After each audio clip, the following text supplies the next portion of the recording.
नमस्कार, सदयात्रा न्यूज में आप सभी का स्वागत है। मध्य प्रदेश के विधानसभा अध्यक्ष गिरीश गौतम से खास बातचीत। देखिए विवादित बयान पर क्या कहा। मध्य प्रदेश के विधानसभा अध्यक्ष गिरीश गौतम जी से हमारी खास मुलाकात हुई।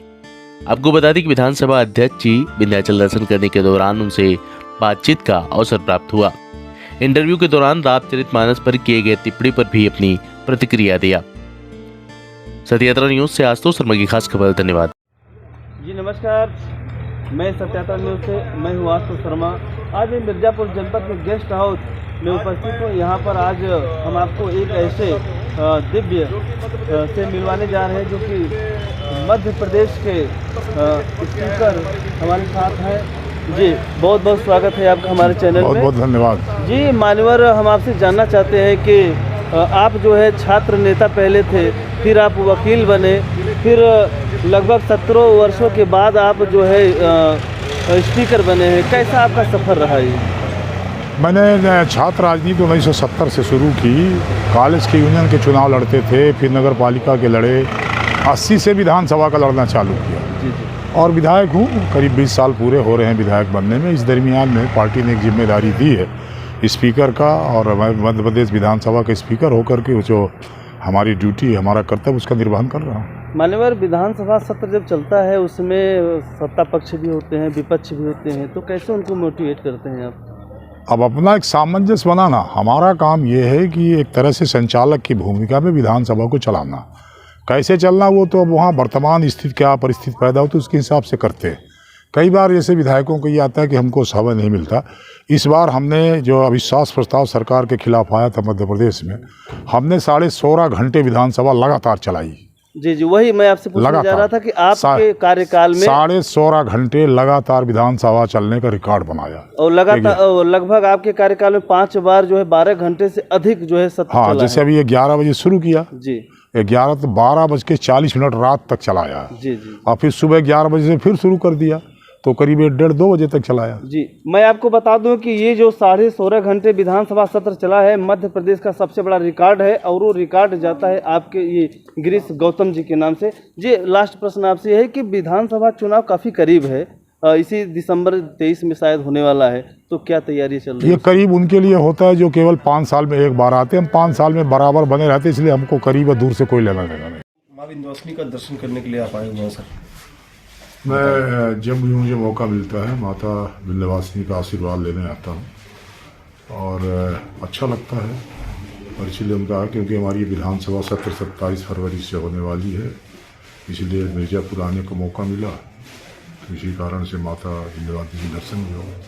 तो आपने विधानसभा में सर आपने काफ़ी अच्छा कार्य कराया हुआ है। अन्य विधानसभाओं से मैंने पता किया, काफ़ी कुछ पढ़ने के बाद मुझे पता चला काफ़ी बेहतर कार्य कराया आपने। विधानसभा में कई बार व्यक्ति जो पीठासीन अधिकारी होता है उसका मुनहसर करता है कि किस तरह के प्रयास करता है कि नियम और प्रक्रिया के भीतर कौन कौन से और चीज़ें हो सकती हैं जिससे विधानसभा के प्रति लोगों का विश्वास जागृत हो, लोगों को उससे सुविधा मिल सके। इसी बात का प्रयास करता रहता हूँ। जैसे हमने अपने यहाँ किया, शायद फिर इसके बाद मेरे कई विधानसभाओं ने किया। मैंने ये कहा कि जो नए विधायक आते हैं उनको अवसर नहीं मिलता है। पुराने विधायक रहते हैं तो जमे जमाए हैं, तो स्वाभाविक है उनके ज़्यादा बोलचाल का, उनका तरीका सब ठीक रहता है। तो मैंने ये कर दिया कि विधानसभा सत्र के दरमियान एक दिन केवल नए विधायकों का प्रश्न आएगा, बाकी किसी का लेना नहीं है। तो एक नया हो गया। सर चार बार से सर आप विधायक रहे हैं, क्या अनुभव रहा है सर? ऐसी क्या चीज़ें रही जो आपको बार बार जीतने पर मजबूर करती हैं? नहीं, जीतने में मजबूर थोड़ी करती, हम जीतते हैं, भगवान की कृपा है। और पब्लिक मजबूर हो जाती है आपको वोट देने के लिए, ऐसा कुछ तो नहीं, 2-3 कारण है। एक तो भारतीय जनता पार्टी के काम, सरकार के काम, उन कामों के आधार पर जनता का जो लोक कल्याण का काम होता है, जो विकास का काम होता है, उसके कारण भी जनता ये समझती है कि भारतीय जनता पार्टी के अलावा कोई दूसरी सरकार नहीं जो विकास कर सके। एक तो ये बड़ा फैक्टर मध्य प्रदेश में एक बड़ा नाम है आपका, और इस तरह से एक बड़ा फैक्टर ये भी है जी। मध्य प्रदेश में एक बड़ा नाम है आपका, और मैंने सुना है कि देवतला रीवा जिला में देवतला विधानसभा के लिए आपने रोडों का जाल बिछाया है, ऐसा क्या है? नहीं, अभी ये जब मैं स्पीकर हुआ उसके बाद से बजट के भीतर से तकरीबन 303 करोड़ की सड़कों का काम, पुलिया है, सड़क है, या इस तरह के 3 अभी जिनका लगातार भूमि पूजन करता जा रहा हूँ। और काम भी शुरू हो रहे हैं। प्रयास ये कर रहे हैं कि नवंबर तक, चुनाव के पहले तक सारे कामों का लोकार्पण शुरू कर दें। तो काम तेजी से हो रहा है। 300 सर एक रोचक तथ्य भी आपके बारे में हमने सुना, सफेद शेर से आप जीते थे, लड़े थे। अब सफ़ेद शेर, उनके लोग कहते थे हम क्यों सफ़ेद शेर कहें, बाल जरूर उनके पके हुए थे और वो मनुष्य ही थे। और 2003 में उनको हराया था, 2 बार उनसे हारा था, तीसरी बार हमने हराया। क्या वाकया हुआ था सर? मतलब वाकई जनता ने वोट किया। वो मेन जो सबसे बड़ा था, भारत के आज़ाद वोटर देंगे, वोटर में नाम उनका पंजीयन होगा। विंध्याचल आए हैं। होता उसमें ये था कि करीब 30 से 35 हजार फर्जी वोट लिखे रहते थे, वो सब पड़ जाते थे। हमने प्रयास करके उनको कटाया, चुनाव आयोग ने मदद की, सबने मदद की। कटने के बाद वो हार गए। पूरे देश में सर एक इसमें मैटर चल रहा है, रामचरितमानस को लेकर अपमानित किया गया है स्वामी प्रसाद मौर्य के द्वारा। उनके ऊपर अभी तक कोई भी कार्रवाई नहीं की गई। न वो मौर्य भरत नहीं है, वो हमारा जो बिहार का मंत्री, उसने भी उल्टा सीधा बोला रामचरित के मानस में। और ये एक अंतर्राष्ट्रीय सोची समझी चाल है, आप समझना इस बात को। वो जानते हैं कि हम व्यक्ति के ऊपर हमला करने में एक व्यक्ति को मार सकते हैं, हमको मार सकते हैं, आपको मार सकते हैं। हम धर्म में आस्था करने वालों को किसी व्यक्ति की मौत कर सकते हैं और उससे धर्म में आस्था की कमी नहीं होगी। हम मर गए कोई फर्क नहीं पड़ता, दूसरा कोई मर गया कोई फर्क थोड़ी पड़ता। कितने लोग मर गए होंगे, खत्म हो गया काम। इसलिए उनने एक साजिश के तहत उनने कहा कि जिसके प्रति आस्था है उसी आस्था पर चोट पहुंचाओ।